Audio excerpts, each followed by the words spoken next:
रामपाल दास जी पूर्ण निर्दोष तब भी थे, अब भी है और भविष्य में सिद्ध हो जाएगा कि संत रामपाल दास जी महाराज उनके फॉलोअर्स पूरी तरह से निर्दोष है। और इस केस में जो है न्याय की जीत, सत्य की विजय। बरवाला घटना भारत के इतिहास का एक काला अध्याय है। ये दिखाता है कि कैसे सत्य को दबाने के लिए साजिशें रची जाती हैं। आइए सैर कराते हैं कुछ बरवाला सतलोक आश्रम के उस दिन की काली सच्चाई। बरवाला घटना की सच्चाई, सत्य को दबाने की सुनियोजित कोशिश।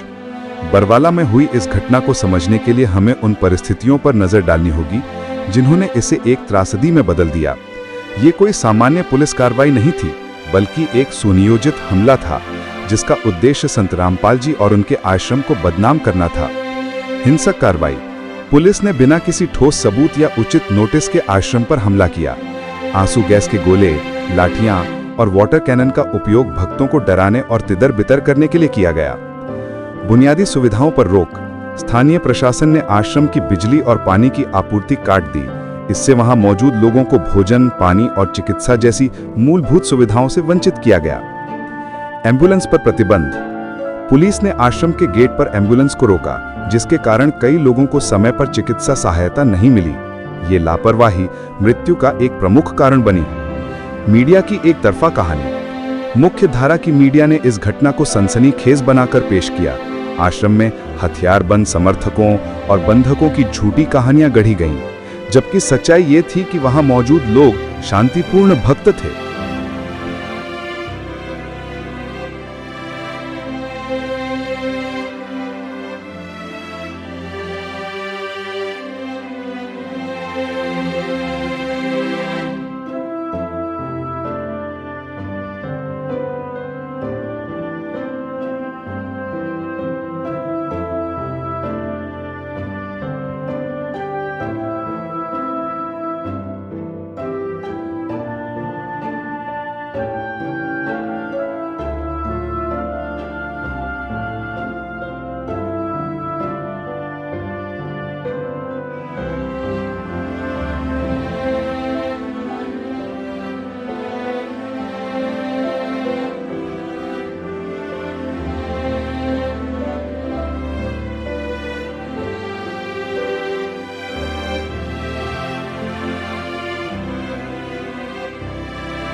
लेकिन संत रामपाल जी का मिशन इन साजिशों के बावजूद फल फूल रहा है। ये समाज के लिए एक जागृति का क्षण है। सवाल उठाएं, एक शांतिप्रिय संत को आतंकवादी की तरह क्यों दिखाया गया? सत्य की जांच करें।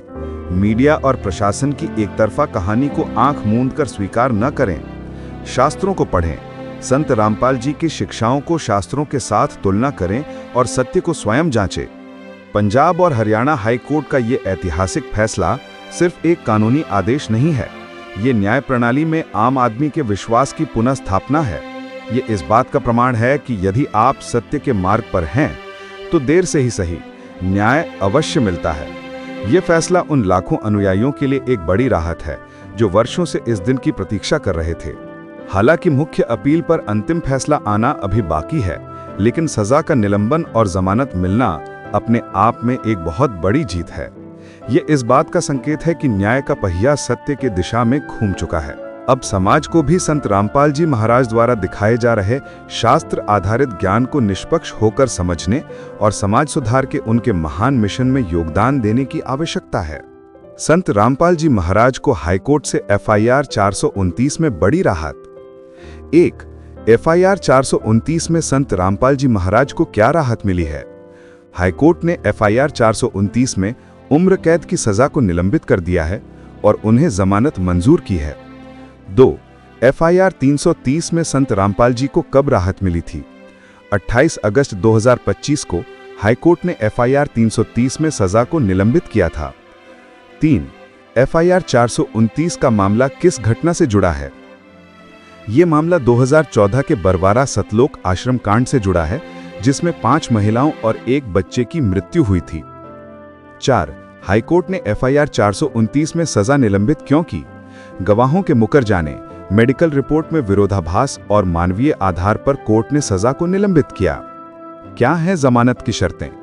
हाईकोर्ट ने जमानत देते हुए कुछ शर्तें भी लगाई हैं ताकि कानून व्यवस्था बनी रहे। ये शर्तें इस प्रकार हैं। संत रामपाल जी महाराज किसी भी प्रकार की भीड़ मानसिकता को प्रोत्साहित नहीं करेंगे। वे ऐसे किसी भी आयोजन में भाग नहीं लेंगे जिससे कानून और व्यवस्था के लिए कोई समस्या उत्पन्न हो सकती हो। यदि इन शर्तों का उल्लंघन होता है तो अभियोजन पक्ष जमानत रद्द करने के लिए आवेदन कर सकता है। कोर्ट ने यह भी स्पष्ट किया कि ये आदेश केवल सजा के निलंबन तक सीमित है और इसका मुख्य अपील के अंतिम निर्णय पर कोई प्रभाव नहीं पड़ेगा। हालांकि आवेदक को निर्देशित किया जाता है कि वह किसी भी प्रकार की भीड़ मानसिकता को बढ़ावा न दे और ऐसे किसी भी जमावड़े में भाग लेने से बचे जहां शिष्यों या प्रतिभागियों में शांति, कानून और व्यवस्था भंग करने की प्रवृत्ति हो, न्यायालय ने आदेश दिया।